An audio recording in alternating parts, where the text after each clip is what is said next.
Everybody, I am getting a lot of questions regarding how to make your printer settings print out really vibrant and bright colors for your tumbler sublimations.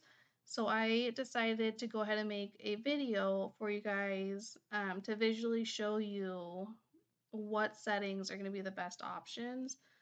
I myself personally have an Epson 2803, so these printer settings are generally for those users, um, but can also be worked in or adjusted to other printer users as well. So you're going to want to go into your settings. You will go into your Bluetooth and devices. You'll scroll down here to printers and scanners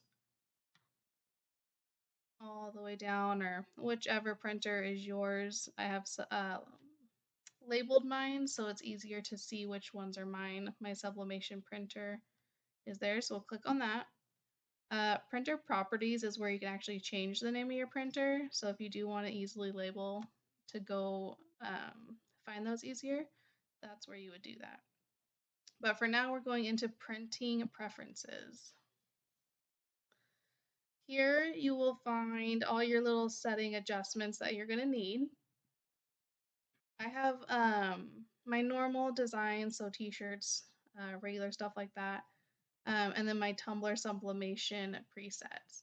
You're automatically going to have a few different presets here on opening your box and setting up. Those can be removed if you want, which I did. It makes it easier for me to find my presets when I need them. So you'll go in when you're already in a normal preset, which is what it'll be when you're unboxed. You'll be in your main section here. Document size is just going to be whatever size of paper you're printing on. Generally 8.5 by 11 is going to be fine for tumblers. Unless you're printing larger sizes, then you'll obviously adjust to what you need. For orientation, I use my landscape option versus portrait just because it already puts it in the, the landscape that we need as we wrap our tumblers longer than they are up and down. Paper type, I like to use the matte presentation paper. Matte is generally what you put in, but presentation paper is telling the computer that it's a thicker material, so it's going to print more ink for you. Quality will always be high. You want the highest quality possible. Color setting there. Two-sided printing, it does not matter. Multi-page, you're not doing that. Copies, just one unless you're printing multiple, change it there. The collate and reverse order, I haven't found anything that affects my printing with these, so I just kind of leave those alone. Quiet mode, you can have off and on, doesn't matter. Print preview, I like to have this on, so when you go to print, you can see a preview of what it's going to look like before it's printed, and then you can approve it once you're ready. After that, you're going to move up to more options. You're going to go to your document size, which will just be the same as whatever paper size you are printing. Output paper will be the same as document size. The reduce or enlarge image, we don't want that to happen, so don't have that check marked or that'll affect your sizing.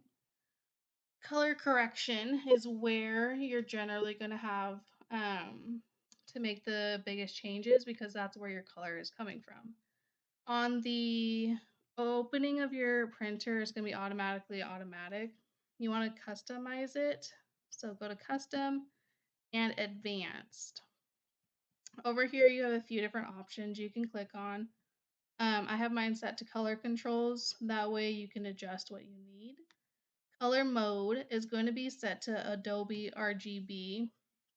It'll probably be preset to this, Epson Vivid. You want it on the Adobe RGB, which works with Gamma 2.2. So you want to change it from the 1.8 to the 2.2.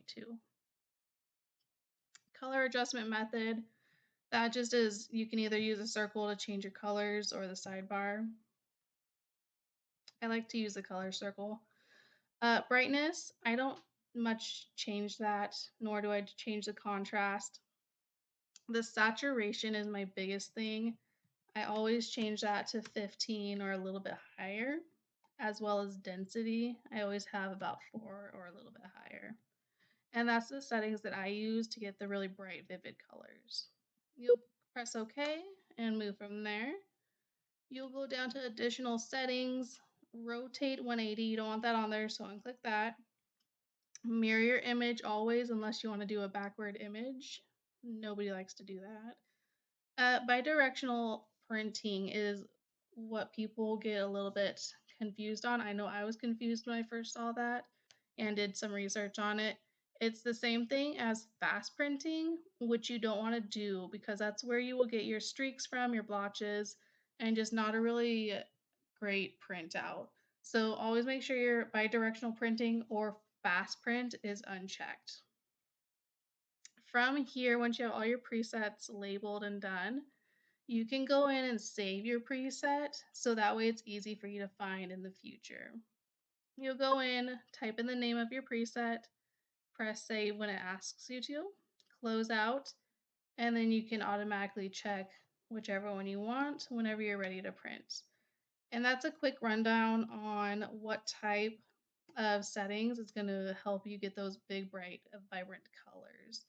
If you found this information helpful, useful, hit that like button and subscribe. If you have any questions, please feel free to comment below and I will get back to you with your answers. Thank you, and I hope you enjoyed this video.